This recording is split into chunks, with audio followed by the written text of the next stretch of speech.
ചില സ്വപ്നങ്ങൾ അങ്ങനെയാണ്. നമ്മൾ മറന്നാലും അവ നമ്മളെ മറക്കില്ല.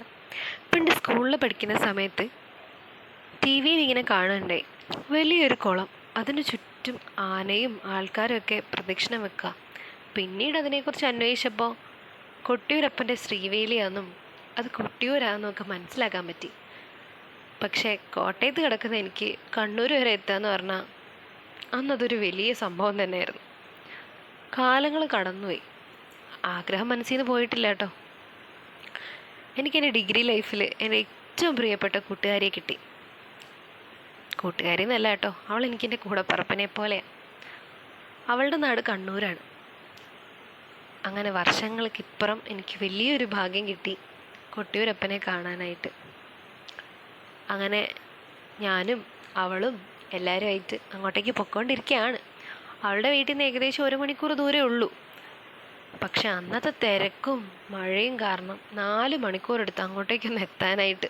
അതുപോലത്തെ ബ്ലോക്ക്, മഴയുടെ കാര്യം പിന്നെ പറയണ്ടല്ലോ. അങ്ങനെ 4 മണിക്കൂറോളം ഞങ്ങൾ ബ്ലോക്കിൽ പെട്ട് കിടന്നു.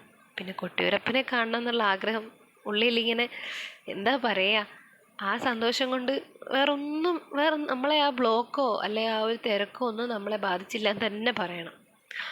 അങ്ങനെ ഞങ്ങളവിടെ എത്തി, വണ്ടിയൊക്കെ പാർക്ക് ചെയ്ത് ഞങ്ങളിപ്പോൾ നടക്കുകയാണ് അങ്ങോട്ടേക്ക്. നല്ല തിരക്കെന്ന് പറഞ്ഞാൽ നിങ്ങൾക്ക് കാണുമ്പോൾ മനസ്സിലാവുമല്ലോ, നല്ല തിരക്കും കൂടെ മഴയും. ചില സ്ഥലങ്ങളിൽ കുട പിടിക്കാനേ പറ്റുന്നുണ്ടായില്ല, കാരണം തിരക്കിനിടയിൽ എങ്ങനെ കുട പിടിക്കുക. പിന്നെ ഞങ്ങൾ മുന്നോട്ട് നടന്നു. അപ്പോഴാണ് ഞാൻ കണ്ടത്, അക്കരെ കൊട്ടിയൂരുണ്ട് ഇക്കരെ കൊട്ടിയൂരുണ്ട്. ആ കാണുന്നത് ഇക്കരയും ഇത് അക്കരെ. നമുക്ക് ഇപ്പം പോകുന്നത് അക്കരയിലേക്കാണ്. ഇപ്പം അവിടെയാണ് ഉത്സവം. അങ്ങനെ നമ്മൾ അകത്ത് കയറി മുന്നോട്ട് നടന്നുകൊണ്ടിരിക്കുകയാണ്. പക്ഷെ കുട പിടിക്കുക എന്ന് പറഞ്ഞാൽ കുറച്ച് പാടാണ്, കാരണം ഇത്രയും തിരക്കിനിടയിൽ കുട പിടിക്കുക എന്ന് പറഞ്ഞാൽ ചെറിയ കാര്യമല്ല. അങ്ങനെ മുന്നോട്ട് നടന്നപ്പോൾ നിറയെ കടകളുണ്ട്. എന്തോരം സാധനങ്ങളാ! ഇതൊന്നും ഞാൻ പ്രതീക്ഷിച്ചില്ല കേട്ടോ. അവിടെ ചെന്നപ്പോൾ കുറേ കടകളുണ്ട്. പക്ഷെ നമ്മുടെ സമയക്കുറവ് കൊണ്ട് അതൊന്നും നോക്കാനുള്ള സമയം കിട്ടിയില്ല. പിന്നെ നമ്മളങ്ങനെ നടന്ന് കുറേ ഇങ്ങി വരുമ്പോൾ ഒരു പാലമുണ്ട്. പാലത്തിൻ്റെ അടിയിൽ കൂടെയുള്ള ആറ് കണ്ടു. എന്തൊഴുക്കാന്നറിയോ! നല്ല ഒഴുക്കും നല്ല ആഴം ഉണ്ടാവുമല്ലോ, നല്ല അടിയൊഴുക്കൊക്കെ ഉണ്ടെന്ന് തോന്നുന്നു. പിന്നെ നമ്മൾ പാലം ഇറങ്ങി പിന്നെയും മുന്നോട്ട് നടക്കുകയാണ്. ഇതെന്ന് പറഞ്ഞാൽ 2 സൈഡിലും നിറയെ കാടും മരങ്ങളും ഒക്കെ നിൽക്കുക. അതിൻ്റെ ഇടയിൽ കൂടെ ഉള്ളൊരു നടപ്പാത. അത് ഒരു പ്രത്യേക അനുഭവമായിരുന്നു.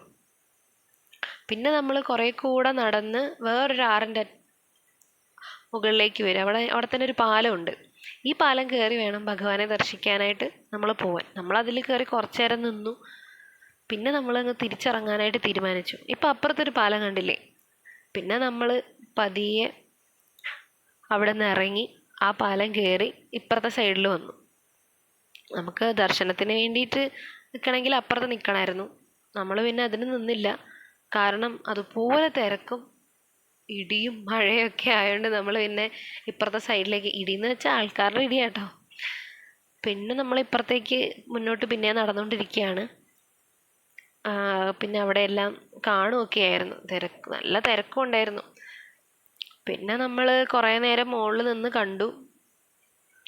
മുകളിൽ നിന്ന് എല്ലാം കണ്ടതിന് ശേഷം പിന്നെ നമ്മൾ വെള്ളത്തിലേക്ക് ഇറങ്ങിയായിരുന്നു കേട്ടോ. വെള്ളത്തിലിറങ്ങി അധികം എനിക്ക് എടുക്കാൻ പറ്റിയില്ല, ഞാൻ തൊഴുന്ന തിരക്കിലായിരുന്നു. പിന്നെ നമ്മൾ ഇങ്ങനെ വീഡിയോ എടുക്കുന്ന സമയത്ത് വോളണ്ടിയർ പറഞ്ഞു എടുക്കരുതെന്ന് പറഞ്ഞു. പിന്നെ ഞാൻ പെട്ടെന്ന് ഫോണൊക്കെ അങ്ങ് മാറ്റി. പിന്നെ ഞങ്ങൾ അവിടെ തൊഴുത് പുറമേ ഉള്ളതൊക്കെ ഭഗവാനെ എല്ലാം തൊഴുത് തിരിച്ച് മുകളിലേക്ക് വന്ന് നിന്നു. അപ്പോഴത്തേക്കുമാണ് അറിയുന്നത് അവിടെ ഇപ്പോൾ ശ്രീവേലി നടക്കാൻ പോവാന്ന്. ഒട്ടും പ്രതീക്ഷയില്ല കേട്ടോ. കാരണം ഭഗവാനെ തൊഴാൻ പറ്റില്ല എന്നുള്ള സങ്കടം ഒരുപാട് എൻ്റെ മനസ്സിലുണ്ടായിരുന്നു. ഭഗവാന്റെ നടയിലേക്കൊന്നും ചെല്ലാൻ പറ്റില്ല എന്നുള്ള വിഷമം. അങ്ങനെ ഉള്ളപ്പോഴാണ് ശ്രീവേലി നടക്കുന്നത്. അത് ഭയങ്കര സന്തോഷമായിരുന്നു. അങ്ങനെ ഭഗവാൻ ആനപ്പുറത്ത് എഴുന്നള്ളി ശ്രീവേലിക്ക് ഇറങ്ങിയേക്കുവാണ്. പിന്നെ അവിടെ നിന്ന് കുറേ നേരം പ്രാർത്ഥിച്ചു. അപ്പോഴത്തേനും ആൾക്കാരെല്ലാം സൈഡിൽ നിന്ന് മാറ്റിയിട്ടുണ്ടായിരുന്നു കേട്ടോ. എല്ലാവരും സൈഡിലേക്ക് നീങ്ങി. ഇപ്പം നിങ്ങൾക്ക് കാണുമ്പോൾ മനസ്സിലാവും, നല്ല തിരക്കായിരുന്നു. പിന്നെ കുറേ നേരം അങ്ങനെ നിന്നു ഭഗവാനെ കണ്ടു തൊഴുത്. ഞാൻ ഒട്ടും പ്രതീക്ഷയില്ല ഇങ്ങനെ ഒരു അനുഭവം എൻ്റെ ജീവിതത്തിലേക്ക് ഇപ്പോൾ ഉണ്ടാവുമെന്ന്. ഞാൻ ഒട്ടും പ്രതീക്ഷയില്ല. എനിക്ക് ഭയങ്കര ഒരു അനുഗ്രഹമായിരുന്നു എൻ്റെ ഭഗവാനെ കാണാൻ പറ്റിയതും ആ സന്നിധിയിലെത്താൻ പറ്റിയതൊക്കെ. ഇപ്പോൾ കൊട്ടിയൂരപ്പൻ്റെ അടുത്ത് എത്തിക്കഴിയുമ്പോഴേ എല്ലാവർക്കും അതിൻ്റെ ആ ഒരു ആഴവും ആ ഒരു ഫീലിങ്സൊക്കെ മനസ്സിലാവുള്ളൂ. പിന്നെ നമ്മൾ തിരിച്ച് നടക്കുകയാണ്. അങ്ങോട്ടേക്കുള്ള വഴിയാണ് ആ കാണുന്നത്. ഇത് നമ്മൾ തിരിച്ച് നടക്കുന്ന വഴിയാണ്. തിരിച്ചും നല്ല തിരക്കുണ്ടായിരുന്നു. പിന്നെ നമ്മൾ തിരിച്ച് നടന്നു. അപ്പോഴത്തേനും മഴയൊക്കെ ഒന്ന് കുറഞ്ഞ് കുറച്ച് വെയിലൊക്കെ വന്നു. നമ്മൾ കയറിയ പാലമാണ് കേട്ടോ ഇതൊക്കെ. നമ്മൾ തിരിച്ചാ വന്ന വഴി കൂടെ തന്നെ തിരിച്ചു വന്നു. പിന്നെ നമ്മൾ പിന്നെയും ബ്ലോക്കിലൊക്കെ പെട്ട്. എന്തായാലും ഒരു വളരെ എന്താ പറയുക, വലിയൊരു സ്വപ്നം നടന്നതിൻ്റെ ആ ഒരു സന്തോഷം എനിക്കുണ്ട്. അപ്പോൾ ഇത്രയൊക്കെ ഉള്ളൂ. എല്ലാവരും പോകാൻ പറ്റി ഉറപ്പായിട്ട് പോവുക.